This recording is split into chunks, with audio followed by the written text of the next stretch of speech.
Hi, we're out there and this is our business journey. Chris is our finance and business liaison, dealing with all money and legalities.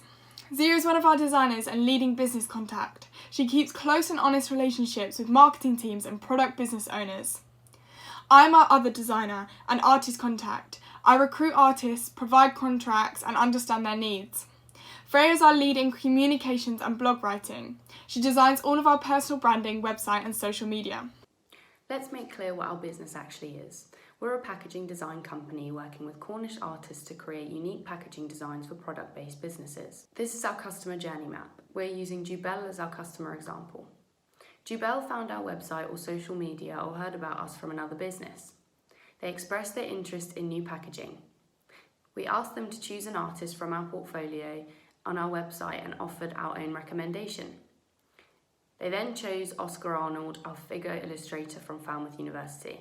We sent to Jubel a terms of business contract explaining our rules and allowing us to carry on with the process. They sign and we design. They receive our design pack including a unique design featuring Oscar's work, our invoice, production-ready files for print, digital and copyright ownership. They pay us £650 and take our design to their packaging manufacturer to produce and sell the new product. We pay Arnold £88, which is a 25% commission, and he's removed from our portfolio as no other company can use his work again. We then present the amazing packaging on our website and social media to gain new customers. Our problem is that businesses are looking for cost-effective packaging that stands out on the shelves. Our problem evolved from businesses wanting easy CSR to artists needing help establishing themselves to businesses wanting cost-effective and impressive packaging design. We work B2B and our customers are product-based businesses looking to differentiate their packaging. Originally, we thought artists were also our customers. However, it is the businesses that will be buying from us and the artists who are our partners that we work with. Starting with only Cornish businesses, we realised this was not financially viable for us, so we expanded our customer base nationwide. Keeping the artist Cornish means we represent Cornwall's creative community and therefore have an edge over any other design company.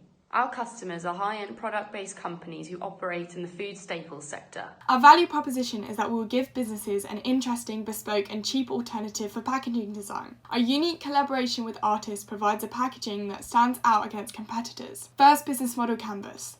Our first idea was to provide businesses with easy CSR opportunities.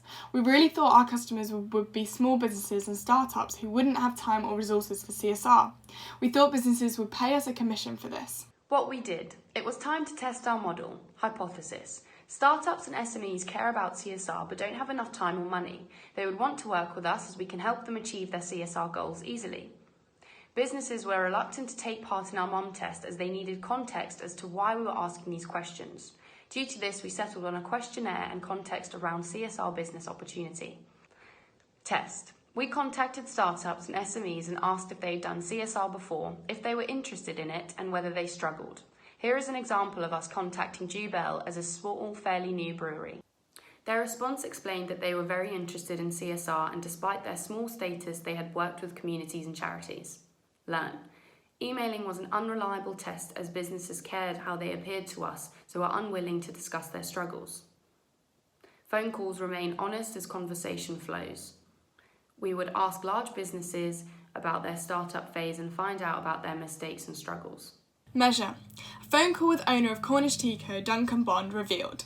He has done lots of CSR, but wasn't really his priority when starting up.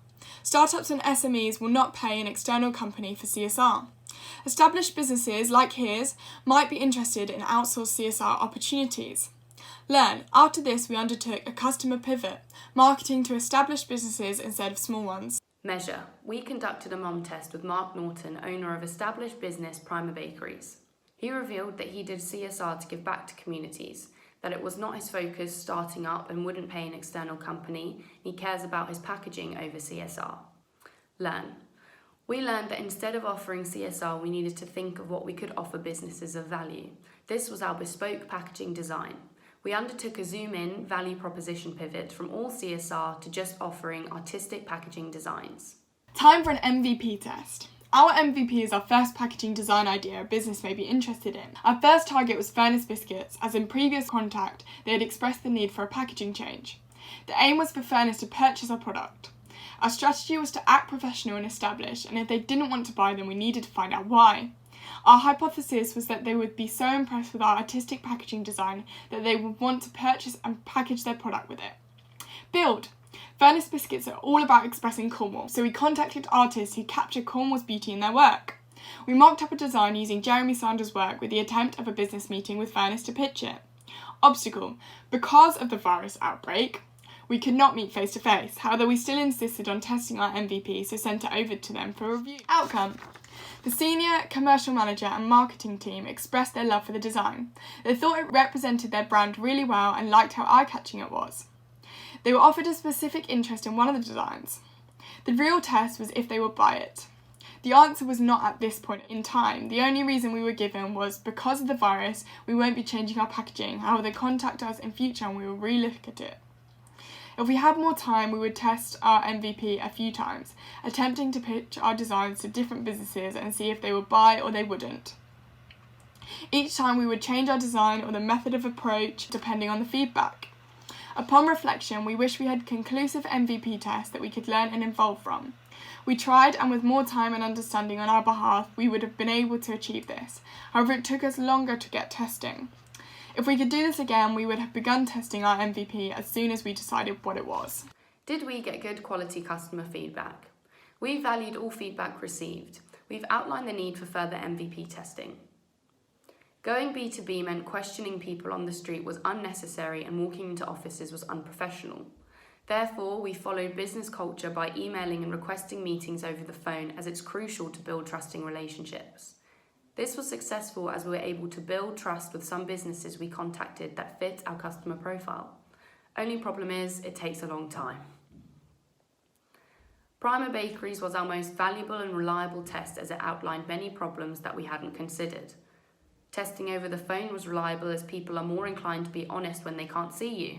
We can't analyse whether our MVP test would have been reliable, but we can predict that if businesses had offered money, then it would be a success, and if they had not, it would have been a fail. The hardest thing to test was if businesses would pay. What we learned. We had a lot of learning curves that caused us to evolve and change. These are summaries of important insights we learned and pivots we made. Email questionnaires were unreliable. To get to the bottom of businesses' actual problems, we had to do some digging over a phone call. Customer pivot. SMEs and startups wouldn't pay and are less interested in CSR than established businesses. Zoom in, value proposition pivot.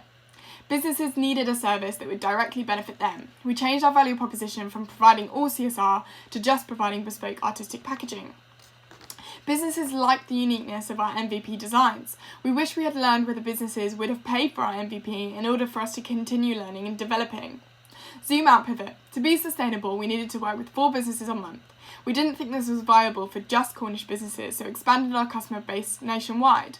We think this is achievable through our website and remote work. Alternative options. Plan B. Keep Out There's vision the same as getting Cornish artists' work seen, but with a zoom out pivot of our services and a customer segment pivot.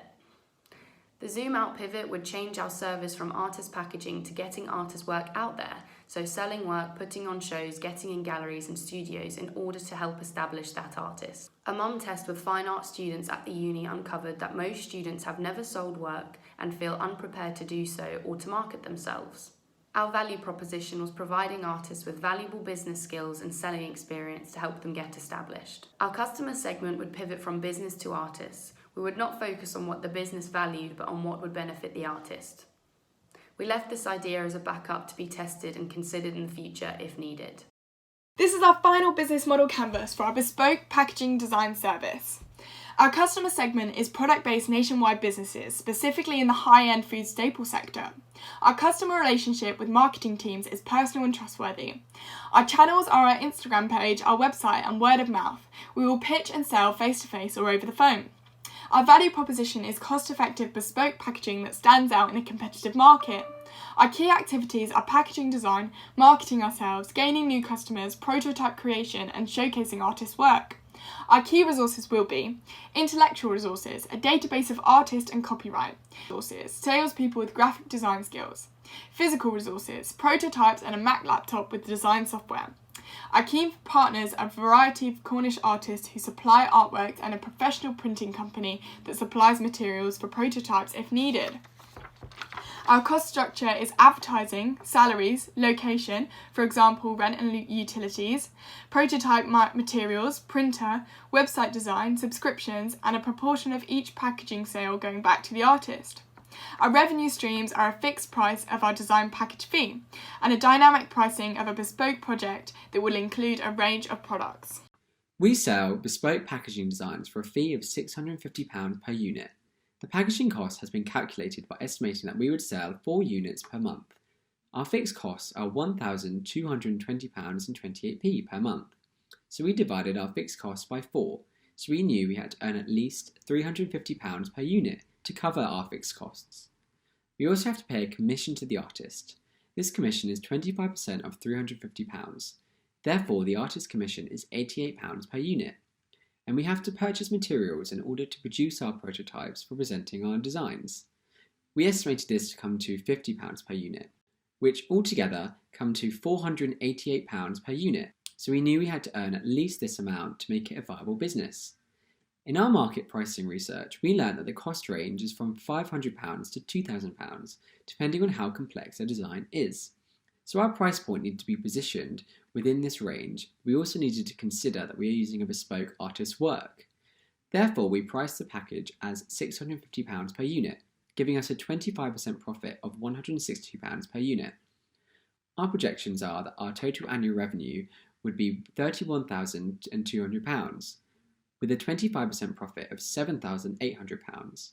In order to increase our profit in the future, we would look to add value to the packages by including optional product pricing, where we would offer optional extras to customers once they start to buy to increase the overall price of the service. We learned that the lean startup approach was helpful to us, keeping us adaptable and allowing us to experiment and test, although we wish we had more time to test efficiently. What was effective from the lean startup? The vision model was valuable as despite all our pivots, we kept our vision of getting artist work out there the same. Pivots allowed us to reflect and change according to new findings. Being flexible and unattached was hard, however helpful, as we could be self-critical and accept changes were always going to happen. Our MVP was hard to build as a service, but when we did, it was very valuable as our first packaging would have expressed how the packaging process or price needed changing. The build, measure, learn process helped us actually make a product and try to test it, rather than dwelling on it for ages, but we wish we'd built quicker and more. Mostly, mom test didn't work for us because the business owners didn't trust or were confused without the context of our idea. We adapted to providing context but withholding specifics, so it was still a reliable test. Our business plan and model canvas is at the stage where it can run as a viable business. However, we cannot tell if it would be successful as more MVP tests are needed to learn and develop further. To be financially viable, 4 new customers need to be taken on per month. At the stage we left the business, we were yet to secure 1, but feel comfortable that 4 customers is an achievable goal for future.